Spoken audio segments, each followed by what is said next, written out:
है। अब ज्यादा समझे कि जरा हम इसको समझ लेते हैं। मैं बार बार इस बारे में बोल रहा हूं कि खतरा एक्चुअली उनको नहीं है जिनकी इम्यूनिटी स्ट्रांग है। तो किनको खतरा है उसके बारे में बात कर लेते हैं। खतरा एक्चुअल में किसको है?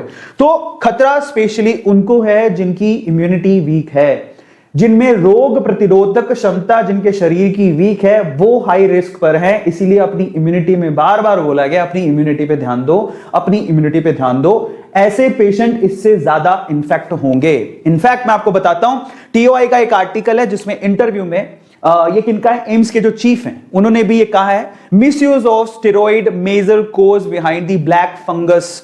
क्या हो रहा है कि अगर आप ध्यान से देखो तो कोरोना का जब ट्रीटमेंट किया जा रहा है उसमें स्टेरॉइड्स का इस्तेमाल भी किया जा रहा है। अब हम क्या कर सकते हैं, कोरोना से बचे, इधर कुआं उधर खाई।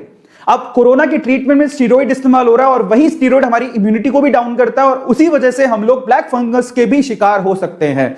तो हम लोग इधर कोरोना से बचें तो उसके लिए स्टेरॉइड लेना पड़ेगा, स्टेरॉइड का ट्रीटमेंट है, अलग अलग तरह से स्टेरॉइड को लेना पड़ेगा। लेकिन अगर स्टेरॉइड लेते हैं तो उससे इम्यूनिटी डाउन होती है और अगर इम्यूनिटी डाउन हुई तो वहां पर ब्लैक फंगस का भी खतरा बढ़ेगा अगर हमने हाइजीन का ध्यान नहीं दिया तो, साफ सफाई का ध्यान नहीं दिया तो। समस्या बड़ी है, ठीक है, अभी दिख नहीं रही है लेकिन वो बड़ी है। इसके अलावा कौन कौन रिस्क पर है? Specially patient with recent organ transplant.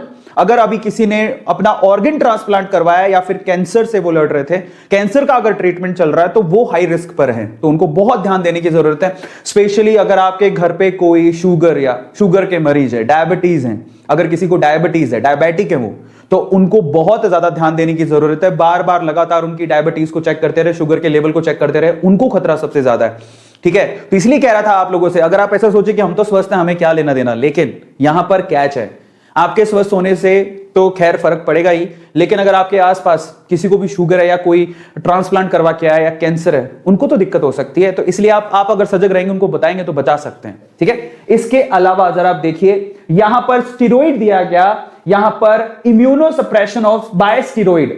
कई बार होता है हमें ट्रीटमेंट के लिए क्या करना पड़ता है, इम्यूनो सप्रेशन करना पड़ता है, वो भी स्टेरॉइड के थ्रू। लेकिन जो स्टेरॉइड ले रहे हैं बेसिकली उनको इसका खतरा काफी ज्यादा है। और इसके अलावा सबसे इंपॉर्टेंट चीज जरा समझिए, जो कोरोना की वजह से या किसी और वजह से जो भी है, सांस के संबंधी कोई भी बीमारी अगर आपको, और अगर आप हॉस्पिटलाइज हैं, स्पेशली कोरोना जो भी इस वक्त चल रहा है, ठीक है, वो जो एक रेस्पिरेटरी प्रॉब्लम है स्पेशली, अगर उस वजह से आप हॉस्पिटलाइज हैं तो वहां से भी आपको फंगस, ब्लैक फंगस होने का खतरा है, ब्लैक फंगस से इंफेक्टेड होने का खतरा है।